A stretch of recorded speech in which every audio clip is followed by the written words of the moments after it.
Ndabaramukije inshuti bakunzi b'isamirizi n'imbonesha kure Burundi bwiza sangwe ikaze mu makuru twabateguriye ari nayo akabagizwe n'ingingo nkuru zikurikira. Inama nshingamateka yatoye abakomiseri bashasha batatu bazokora mu mugwi ujejwe kumenya ukuri no kunywanisha abarundi CVR.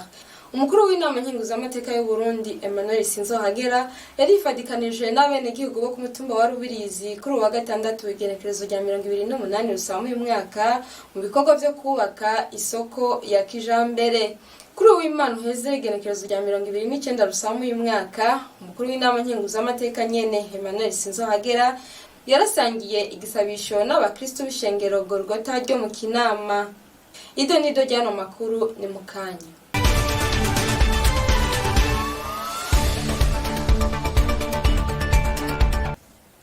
Kuri wa mbere igenekerezo rya 30 rusamu y'umwaka niho abashingamateka batora abakomiseri batatu bashasha bazokora mu mugwi ujejwe kumenya ukuri no kunywanisha abarundi CVR.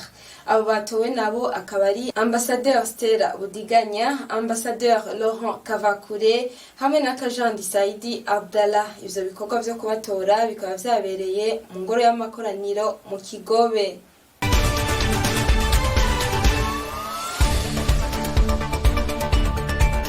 Umukuru w'inama nkenguzamateka y'u Burundi Emmanuel Sinzohagera yarifadikanije n'abenegihugu bo ku mutumba wa Rubirizi mu bikorwa rusangi byo kubaka isoko nshasha ya kijambere kuri wa gatandatu igenekerezo rya 2028 rusama uyu mwaka. Ni inkuru tubaza mugenzi wacu Wilson Kubwimana. Hari kwa 2028 rusama uyu mwaka aho urongoye inama nkenguzamateka y'u Burundi Emmanuel Sinzohagera ari kumwe n'umutambukanyi wiwe Delphine Sinzohagera yari yaramutse yifadikanya n'abenegihugu bo ku mutumba Rubirizi. Aha turi muri komine Mutimbuzi mu ntara ya Bujumbura mu bikorwa byo kuvanga no gusasa isima mu kibanza kigiye kuzokubakwamo isoko ya kijambere kuri mutumba. Ivyo bikorwa bikaba byari byitabiriwe kandi na bamwe mu bashingamateka n'abakenguzamateka batuwe mu ntara ya Bujumbura. Umwe mu bakenguzamateka batuwe mu ntara Ngozi yari yaje kwifatikanya nabo buramatari mu ntara Bujumbura ba mustanteri barongoye amakomine ya Kabezi, Mutimbuzi na Nyabiraba, bamwe mu mvukira z'intara n'abandi basanzwe barongoye ubuzi mu bisata bitandukanye by'intara n'igihugu. Umukuru w'inama nkenguzamateka akaba yasavye abarongoye ikomine ya Mutimbuzi kuzoha agaciro iyo soko. Tumutege yombi. Ndagomba nsabye kwa mustanteri ko mwagize n'umugambi mwiza wo kubaka ino soko ya kijambere ngaha mu Rubirizi, kandi ngabazi yuko komine Mutimbuzi yimbuka cyane. Reka iyi soko muze muyigire isoko y'akarorero kugira ngo ibisumwa byose abazoba bakeneye mu gisagara hariya bazoze barabitora ngaha. Naho tubafasha muze wabwira ati turafise isoko guhera none, mukeneye ibiceri yacu, mukeneye ibintu byacu byose muzobisanga mu isoko mu Rubirizi. Namwe ni muze ibyo bizofasha kugira ngo komine yabonera ngo murabe ingene moyiha akanovera, ntimwubake isoko gusa nk'uko dusanzwe tumenya ayandi masoko. Yaranasavye kandi abarongoye komine Mutimbuzi kugurura amashaniye menshi y'amashure mu ntumbero yo korohereza abana kwiga ngo narirya iyo komine isanzwe yakira abantu benshi. Komine Mutimbuzi mwakira abantu benshi cyane bigatuma amashure aba inkewa, amashuri akaba make. Hanagira neza abanyarwanda murabe mungura y'amashantiye y'amashure kugira ngo natwe tuze turaza kubashigikira ko turazi yuko ikibazo c'indero muri Mutimbuzi by'ukuri ari ikibazo kibahanze. Iyo miryango yose yimukiye muri Mutimbuzi izanye n'abana bakeneye kwiga, kwasanga rero y'amashure yabaye make, ibirasi byabaye bike.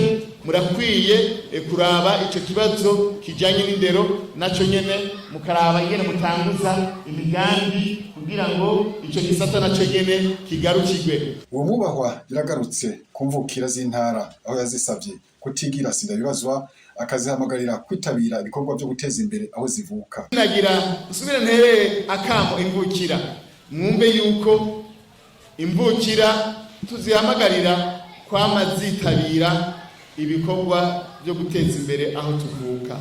Tuze dushigikire. Iyo abenegihugu batubonye imvukira hararema bakavuga bati by'ukuri zamvukira zacu zaje kudushigikira. Birenya kwa buramatari aduhamagara ibikorwa rusangi bitwitabe kuko iyo tubona hafi nawe bimutera ingufu, bituma nawe ashiramo umuriro. Ariko iyo dukorera ibikorwa rusange ku marezo gusa kuri WhatsApp, urumva usanga ari ngorane. Tuve ku ma WhatsApp tugende gukora ibikorwa hariya tuvuka ku mitumba, makomine, kugira ngo nanone uburere bwacu tubushigikize ibikorwa by'iterambere. Ntiyibagiwe gutera akamo ugwaruka n'abakenyezi mu kubahamagarira kuja hamwe bagakora bagasaba ingurane mu mabanki leta yabashiriyeho, aho tuvuga nk'ibanki y'ugwaruka n'ibanki y'abakenyezi. Gwaruka muri hano, leta mvyeyi yarashizeho ibanki y'ugwaruka. Ndabinginge mugire imigambi, muduge, babaha amafaranga, muze murime, mworore, mwiteze imbere. Mureke kwifata mu mifuko muvuga ibifaransa bitagira mvura. Tugende dusaba amafaranga dukore. Nta ngwate bazobasaba, nta ngwate babasaba. Leta mvyeyi yarashizeho ikigega cyo gutanga ingwate y'amadeni ugwaruka rugenda gufata. Mbere hanagira nero nakama abakenyezi n'abakenyezi namwebwe leta yabashiriyeho ibanki y'abakenyezi. Nabyo abakenyezi nimugotwe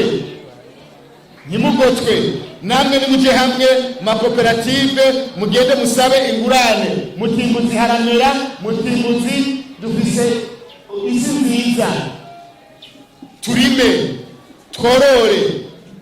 Namwebwe nta ngwate ntibaze babasaba. Arakoze mugenzi wacu Wilson Kubwimana. Kuri uw'Imana igenekerezo rya 29 Rusama uyu mwaka, umukuru w'inama nkenguzamateka Emmanuel Sinzohagera yarasangiye igisabisho n'abakristo b'ishengero Golgotha ryo mu Kinama. N'ubunyene mugenzi wacu Wilson Kubwimana abidushikirize.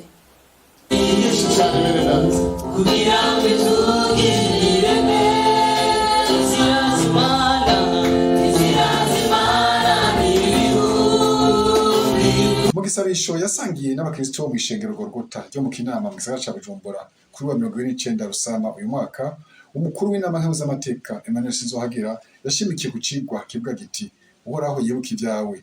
Niko kubandanya ati Imana ni nziza, iramenya ibidukwiye mu gihe cyo mu mwanya wo. Ati ukuboko kw'Imana si kugufi ngo kunanigwe. Aca asaba abakristo ibintu bitatu tumutege yombi. Nta cyabagerageje kitari ico kwihangana. Haleluya.